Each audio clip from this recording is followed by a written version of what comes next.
This is an RNZ podcast.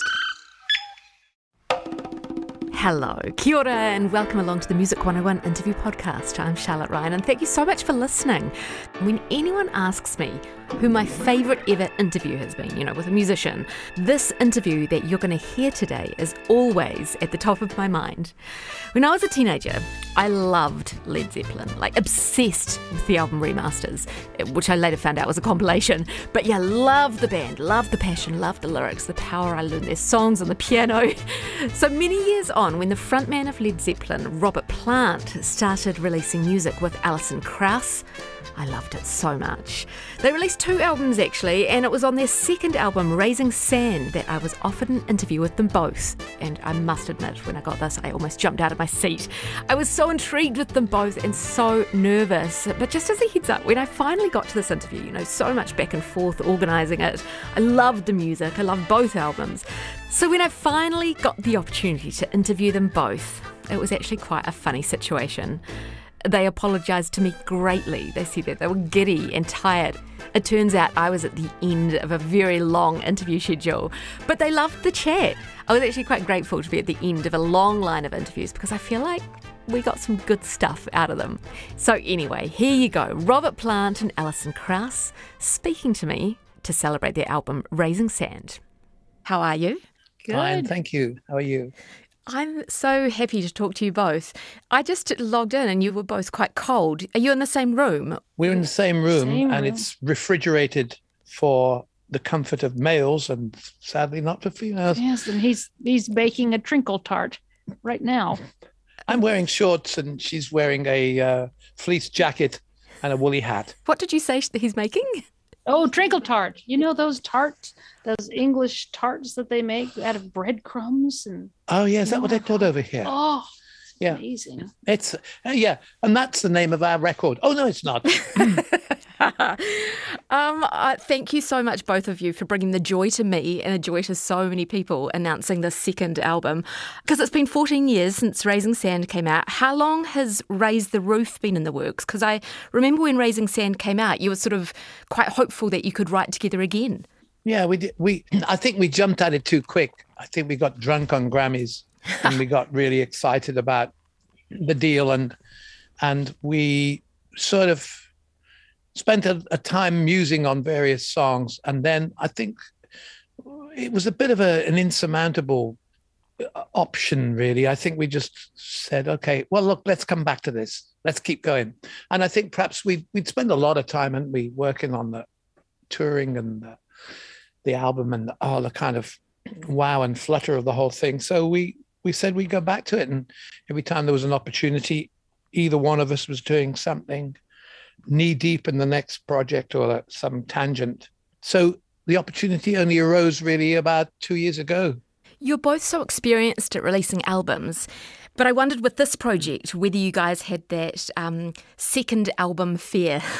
Because you've both released so many albums, I don't know if it would happen again because this is the new project and the first album did so well. Do you know what I mean? Yeah. Yeah, I don't think we even think too much about it because the last record you made is always the last record you made, and the whatever you're working on currently is like the first one you've made. It's always new. Yeah, I think so. That's a nice bit of Irish prose there. But I think we haven't got to really do anything beyond just enjoy ourselves and each other's company and the musicians we work with and just try and hit some songs that are beautiful, but maybe kind of got lost in time and just explore together.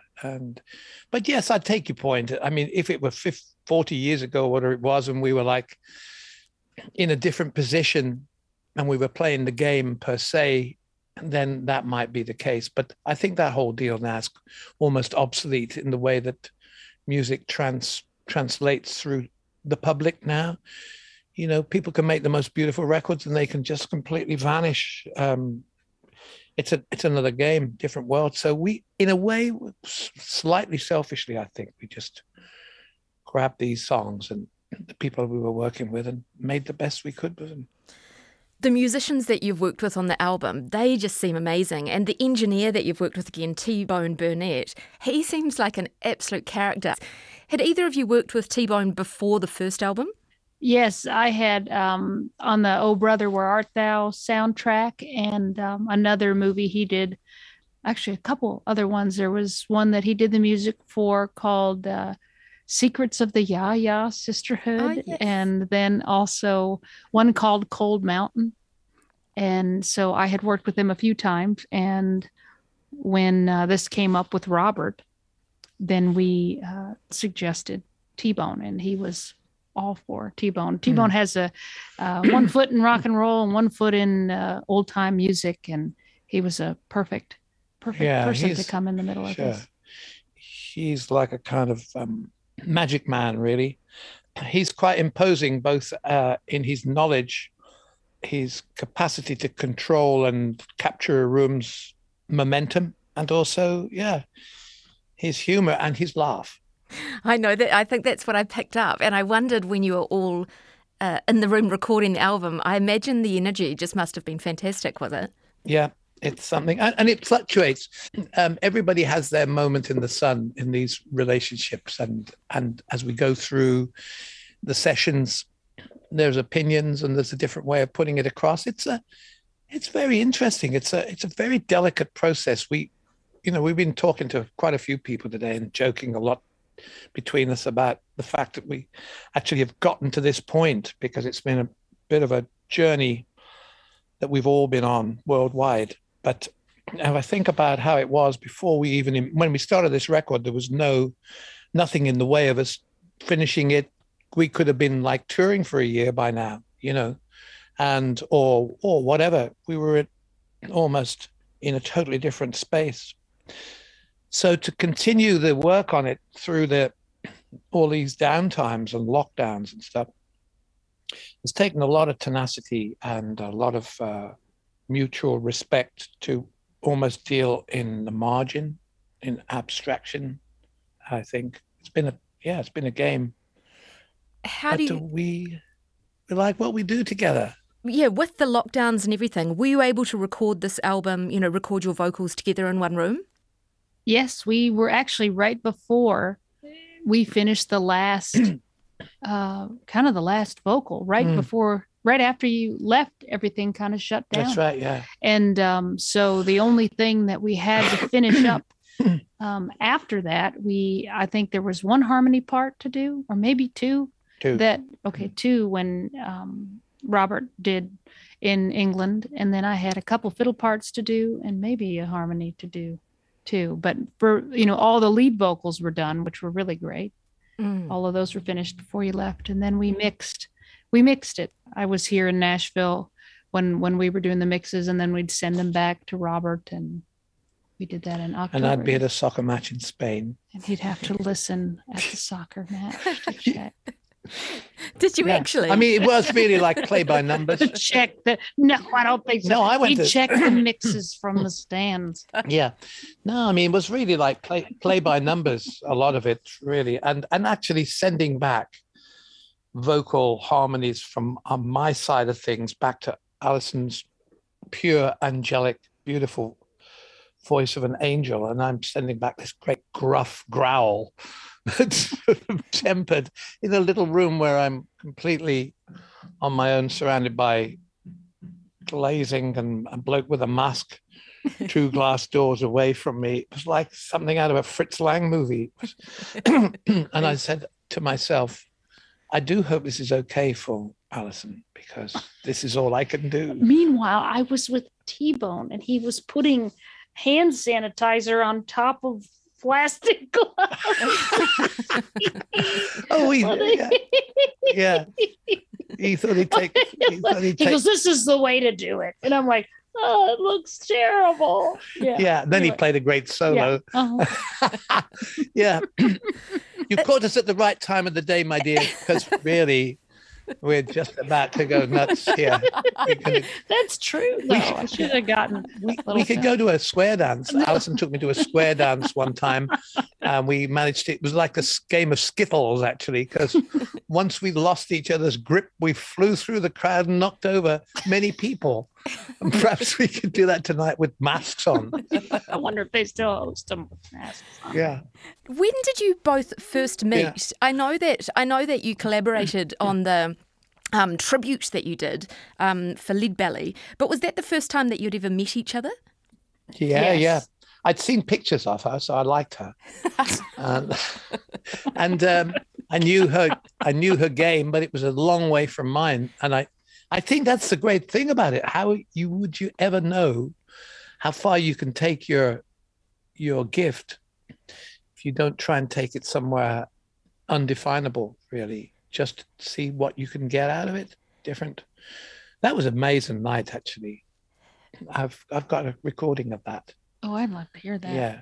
Yeah. It was great Remember that because song Green Corn? green corn, doodle-doodle-doodle, green corn. Yeah. We got Los Lobos to come along and bring their Mexican cuatros and stuff. It was just, at times it really lifted into that beautiful Mexican rhythm underneath what you would call normally a Lead Belly standard. But then again, Lead Belly never did anything standard, really. So we knew that we liked each other's company, and all we had to do was teach the guy how to sing. How did you know that? I mean, is it an instinct, or did you hear Alison's voice or her fiddle playing and you were kind of like, I feel like I want this? I mean, it must be such a risk to start working with another musician just in case it doesn't, work out. No, I think there's no risks. You can either do it or you can't. And if you can't do it, you can try it one more time. And if it doesn't work, you just say, that's it. It's not a safety procedure. This is like, can it work? Can't it work? Is it working today?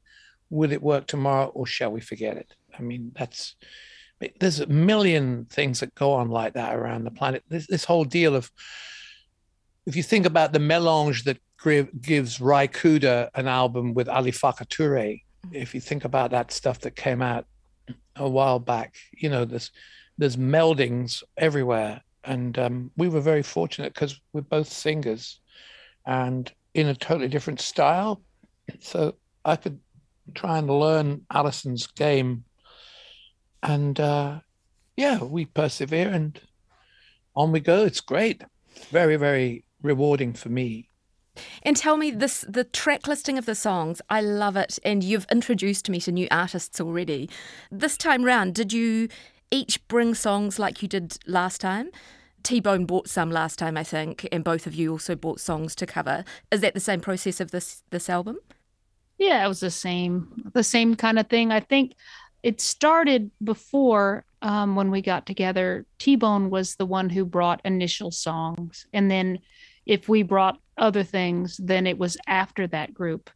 And Robert ended up bringing on Raising Sand 5 or 6 songs, so really half the record were tunes that Robert brought.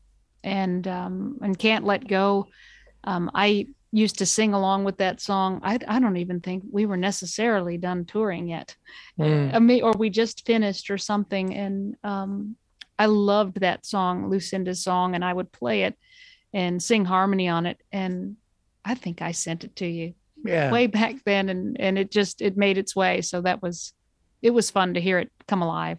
And Robert, do you have a favourite song? I mean, you can't ask favourite songs, can you? But what's a highlight of one of the songs you brought to the album? No, not really, because they're live. They transmute all the time. They develop what you hear in there's such a kind of the textures of these pieces of music. You once you get inside them, you can concentrate on a different performance every time, outside of just the lyric and the vocal. I think It Don't Bother Me is one of my favorites because it's got a real sensitive build, and it becomes in the end it's almost trip hop at the end. It's going into something that if we'd have recorded it in Bristol, it probably would have turned into something that would have been like a kind of massive attack moment. How do you compare this album to the first, energy-wise or theme-wise or vibe-wise? It's definitely a progression, but is there a different energy? Oh, yeah, I think so. And definitely didn't want it to just be an extension of the last one. You want it to have its own identity. I do think that it changed a lot. We got, I thought, more intricate with the harmonies, but for me, more than anything, I thought that the poetry got a little bit darker, than the last one. And so that naturally, when you do that, the tracks naturally change. And T-Bone brought in some other personalities that really changed up the feel. I mean, if everybody's let to be who they naturally are, it'll just naturally change. And also Robert and myself were different people than we were 15 years ago. You're not going to be drawn to the same things as the start of something, like it's just a different time. Yeah. I think there's more of an evidence there's a lot more rumble about this as well. A lot more rhythm and groove. There's quite a few overdubs of polyrhythmic stuff there's kind of the hand clap stuff that turns the track around a little bit. It slightly leans towards the North African Berber thing that lights my fire, or part of my fire anyway. Oh, thank you both so much for your time. And I know this seems crazy right now, but please, when we're allowed, can you come and tour New Zealand? We'd love to have you here. I'd love to do that because I haven't been there for ages. And I have to say, both my sons have traveled through your country, mostly canoeing. But I mean, yes, I know so much about your place. It's so beautiful there. And it's a place that we must go, and then we can go from there straight across to Santiago on the way around the world. We get a round the world ticket. There you go. I look forward to seeing you guys here, and thank you again so much. Thank you. Thank you very much. Bye-bye. That wraps up another Music 101 interview. I was speaking with Alison Krauss and Robert Plant. Aren't they gorgeous? You must go and listen to their 2 albums. So the first one, Raising Sand. The second one, Can't Let Go. I love it. And then go and listen to some Led Zeppelin. Turn it up loud. But thank you for listening to another Music 101 podcast. If you like these interviews, give us a follow and forward these interviews onto your friends so as many people can discover great music as possible.